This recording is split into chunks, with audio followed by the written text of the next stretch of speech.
But what is up, y'all? It's Quinn Steven. I'm back with another YouTube video. Hope this video finds you all well. Hope you guys are having a blessed day, or going to have a blessed day, a great day, and all that jazz.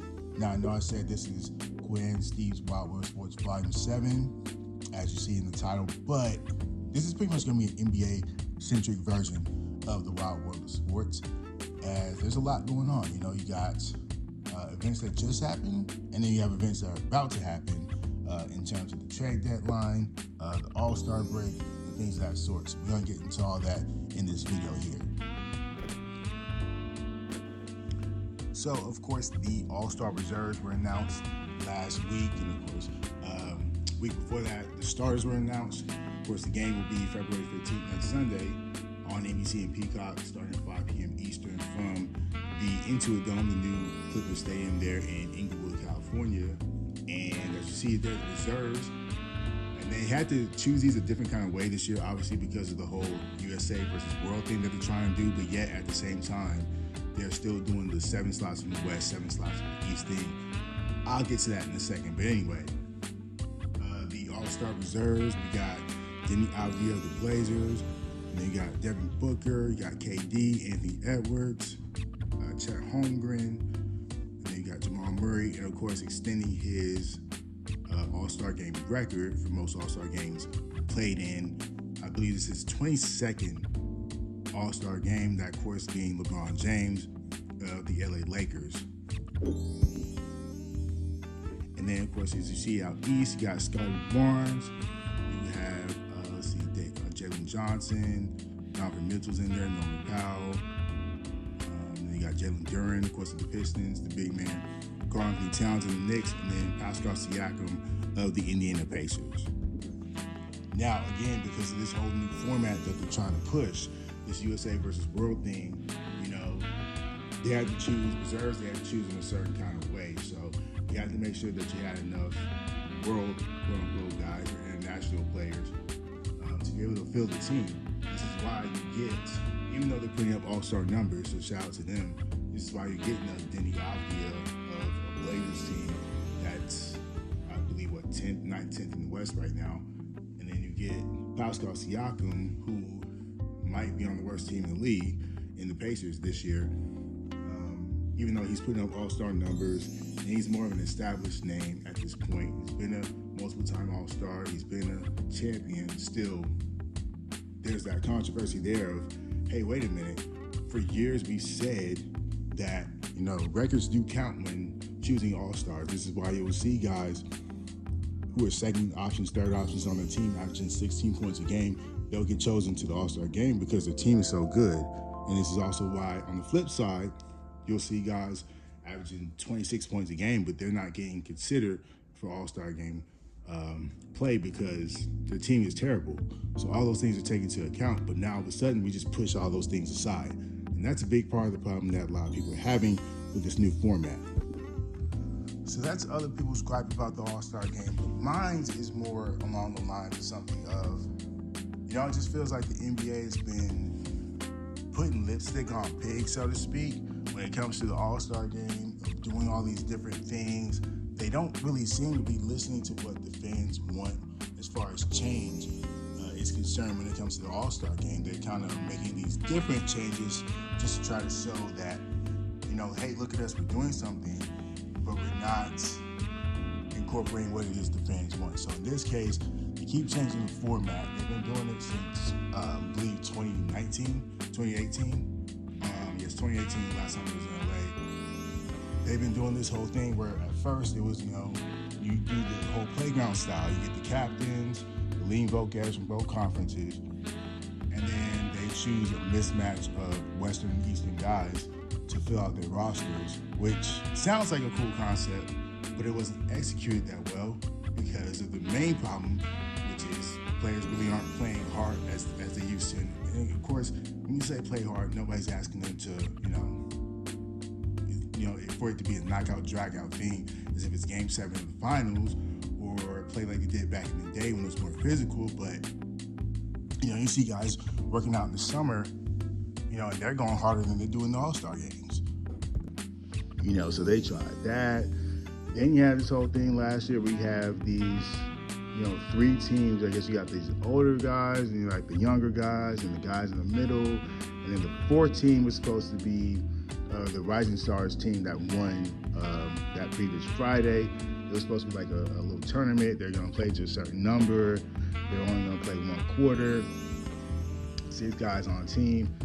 Obviously, that ain't work because they only did it for 1 year. So, again, the same problem remained, which is the effort. And now you're doing this USA versus World team where you got 2 different teams of USA guys and then a team of World players. So I believe it's going to be 8 per team, to do the whole 24 all together. We're going to see how that's going to go. I don't have my hopes up. And I don't think a lot of other people do either. So there's that. And then on top of that, they tinkered with Friday night. So now with the Rising Stars game, they have this whole 4-team format or something like that, where they're basically copying the format that they had last year for the All-Star game. They've been doing that the past couple of years. And then Saturday night, don't get me started on Saturday night. The three-point contest has been billed the last several years as the most exciting contest now in All-Star game on All-Star game weekend. I haven't heard anybody declare for the three-point contest yet. We're a week out, pretty much. The dunk contest, I've seen 3 of the participants, of the 4 participants.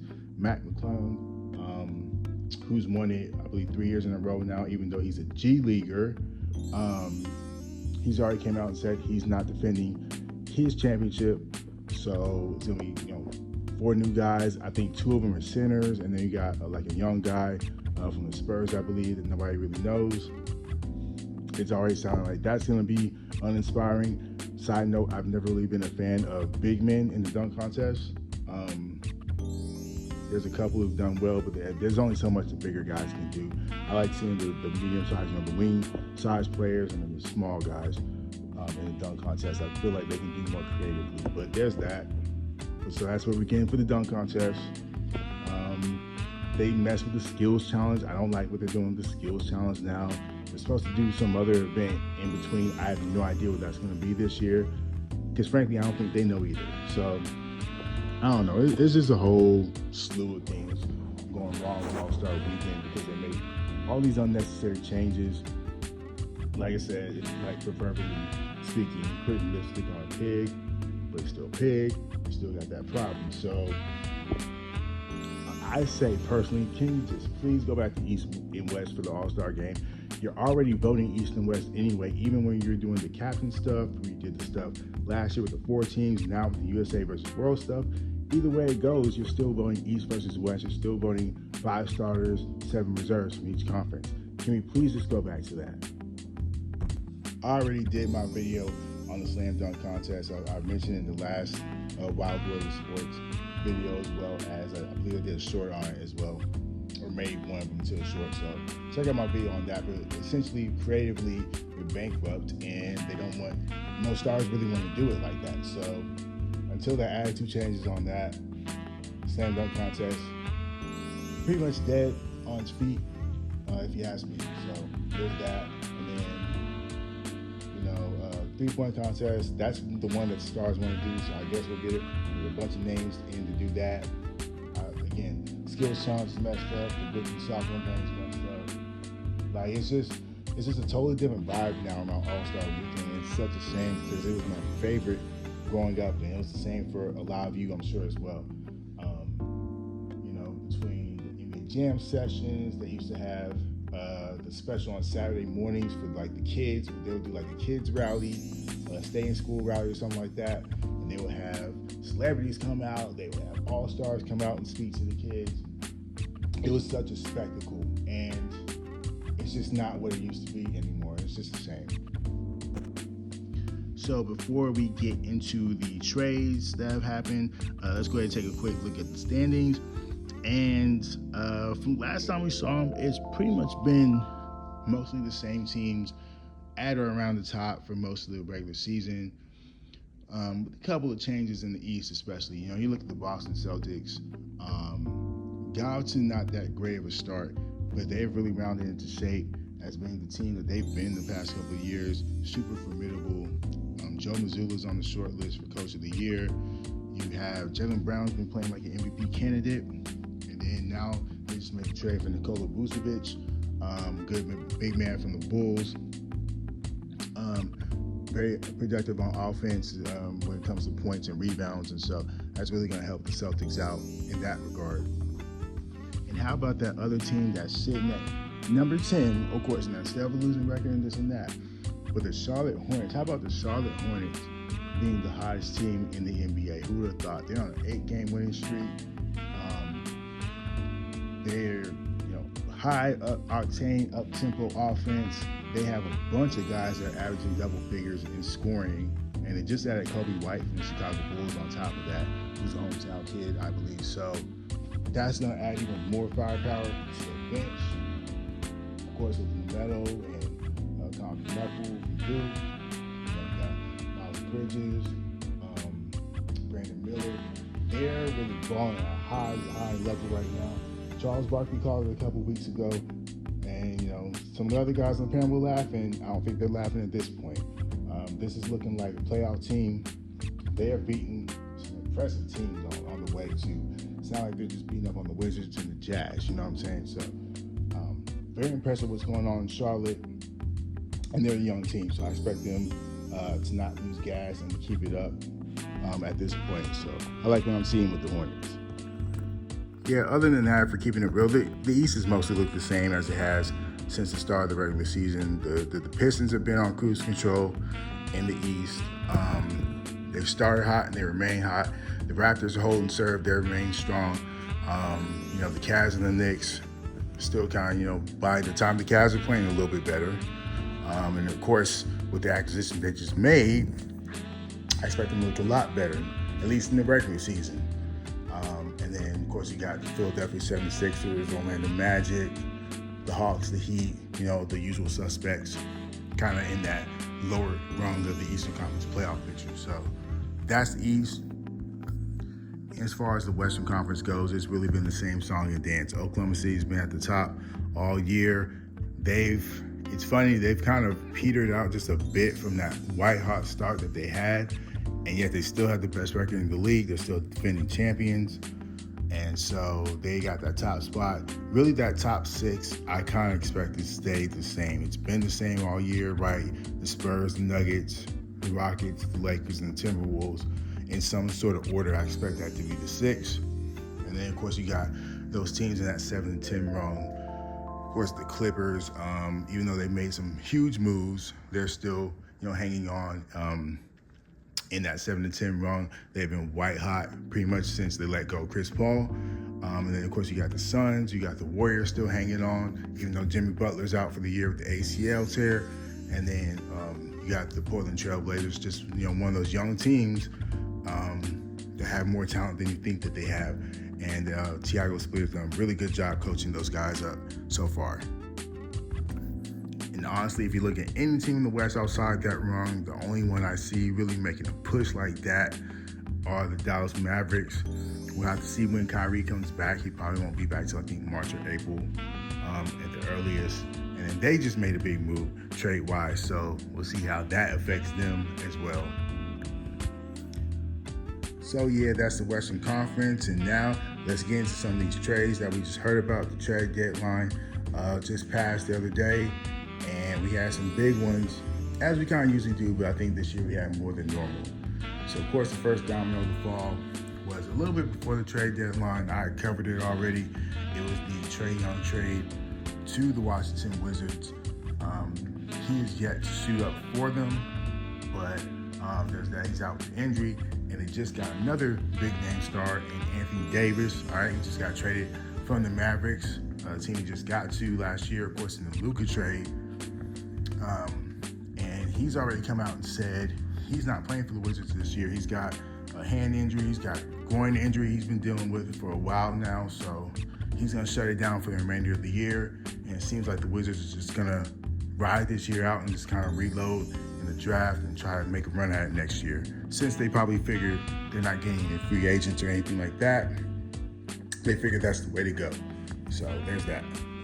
Now, as far as the Mavericks go, it's pretty simple. They're still trying to recover from the Luka trade. And I think At this point, they're seeing how Cooper Flag is coming along. He seems to be the clear choice for Rookie of the Year. They just want to rebuild around him. We'll see what they do with Kyrie once he comes back, and some of their other veteran players. But it's clear the Mavericks are looking to rebuild around Cooper Flag. And then, of course, as I covered in the YouTube show I did the other day, of course, the other big domino was James Harden going to the Cleveland Cavaliers for Darius Garland, and he's going to the LA Clippers in return. Bold move for the Cavs. They're a team that's kind of in the middle of the playoff race. I would say they've been a little bit of a disappointment. I thought after winning 60-plus games last year, being the top seed in the East, that they will have a similar sort of record this year. They've kind of just been treading water right now, so I think this James Harden move could be a pickup for him in the regular season, because as we all know, James Harden's reputation precedes him for being a poor playoff performer for the most part, especially in elimination games. He just seems to disappear. So in an Eastern Conference that, as I've said all along, is wide open, because you got younger teams at the top. You have a Boston team. You don't know they're getting Jason Tatum back. So how's that going to go for the playoffs and this and that? The Knicks are kind of in the same boat as the Cavs. So seems like it's pretty wide open. So maybe this is James Harden's opportunity to redeem himself. And of course, he's got his running mate in Donovan Mitchell, somebody to take the load off of him when it comes to clutch shot making, scoring, and things of that nature. So, and of course, with two big men, Evan Mobley, Jared Allen. So we're going to see how that affects those guys going into the rest of the regular season, into the playoffs. I think it'll be a positive effect in the regular season, but that playoffs, that's to be determined. Another move that didn't really get talked about that much was the move for Jaren Jackson Jr. going from the Memphis Grizzlies to the Utah Jazz in a multi-player deal. Kind of surprising. That's not the player I thought that would get traded from Memphis, if y'all don't know what I mean. If you don't, I'm talking about y'all.